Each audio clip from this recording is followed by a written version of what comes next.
త్వరగా Shri Lakshmi agro forms మరియు ప్రాజెక్ట్లో ఇన్వెస్ట్ చేయండి. రేపటి కోటీశ్వర్లు అవ్వండి. సంప్రదించవలసిన numbers. Hi yours, welcome to ఇహా. అండ్ ఈరోజు ఒక చిన్న chit chat. And I know ఈ అమ్మ దగ్గర నేను వర్క్ చేశాను పర్సనల్ అసిస్టెంట్గా. ఇప్పుడు యాంకర్ అయ్యాను అమ్మ దయతోని. First of all dubbing Janakamma Pailam Pillaga అనే సినిమాతో వస్తుంది. ఫస్ట్ ఆఫ్ ఆల్ నమస్కారం అమ్మ. నమస్తే. మిమ్మల్ని చూడడం చాలా చాలా హ్యాపీగా ఉందమ్మా. ఫస్ట్ ఆఫ్ ఆల్ ఈ సినిమా గురించి మాట్లాడదాం, తర్వాత నా గురించి కొంచెం మాట్లాడదాం. సో ఈ సినిమా ఎలా అనిపిస్తుంది, ఎలా చేస్తున్నారు పైలం పిల్లగా?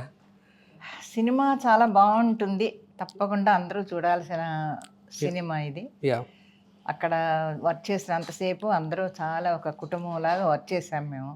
యా, ఎక్కడ డిలే చేయకుండా చకచకా పనులు జరిగిపోతూ ఉండేవి. మా డైరెక్టర్ గారు కానీ అందరూ టెక్నీషియన్స్ అందరూ కూడా చాలా చక్కగా వర్క్ చేశారు. యా.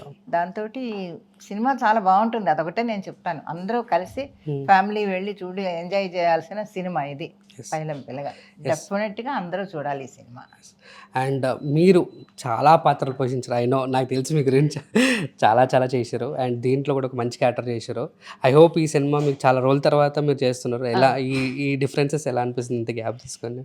గ్యాప్ అంటే అది కొన్ని మనం చెప్పలేం కదా. కొన్ని సందర్భాల్లో ఒక్కొక్కసారి తొందరగా రిలీజ్ అయిపోతాయి, కొన్నిసార్లు కొన్ని ప్రాబ్లమ్స్ వల్ల అవ్వకుండా ఉండొచ్చు.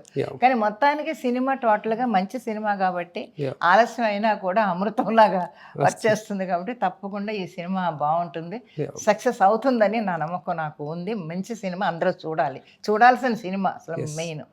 అండ్ డబ్బింగ్ జానకమ్మ అంటే టు బి ఆనెస్ట్గా చెప్తున్నాను. అండ్ ఇప్పుడు అమ్మ ఉంది కాబట్టి, అమ్మ లేకున్నా కాబట్టి నేను పర్సనల్ అసిస్టెంట్గా మీ దగ్గర చేసినప్పుడు ఎంత కొడుకులా చూసుకున్నారో నాకు తెలుసు. అండ్ ఎలా మీ దగ్గర అసిస్టెంట్గా చేశాను, ఎలా వచ్చాను, ఎంత బాగా ప్రేమ చేస్తారో. అయినో అమ్మ మీరు ఎంత బాగుంటారో. సో ఇప్పుడు కూడా చేస్తున్నారా సీరియల్స్ అండ్ ప్రజెంట్ ప్రాజెక్ట్స్? చేస్తున్నాను, సీరియల్స్ సినిమాలు కూడా చేస్తున్నారు. ఒక మంచి మెమొరీ అమ్మ, ఇన్ని ఇయర్స్లో మీకు బాగా గుర్తుండిపోయే మెమొరీ అంటే ఏం చెప్తారు?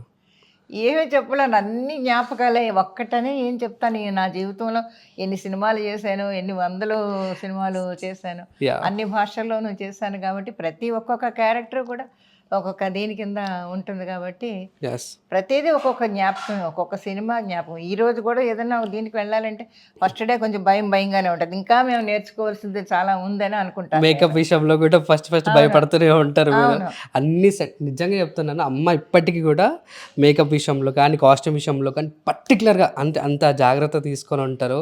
అవును, ఏ రోజుకి ఆ రోజు భయం ప్రతి ఆర్టిస్ట్కి నేర్చుకోవాలి నాకు తప్పన. ఈ రోజుకి ఇన్ని సంవత్సరాలు అయినా కూడా నాకు ఇంకా నేర్చుకోవాలి, ఇంకా ఏంటో లోటు అని అనిపిస్తూనే ఉంటుంది అన్నమాట. ఐ హోప్ అమ్మ ఇంకా సినిమాలు ఇంకా చేస్తూనే ఉండాలి, బ్రేక్ ఇవ్వకుండా చేస్తారు. మనం ఏం చేస్తాం చెప్పండి, బ్రేక్ ఇవ్వకుండా చేయాలి, నీ మనస్ఫూర్తి కోరుకుంటున్నా. And thank you so much అమ్మ, వాల్యుబుల్ టైం ఇచ్చినందుకు. Thanks a lot. టాటా, సీ యూ, బాయ్ బాయ్.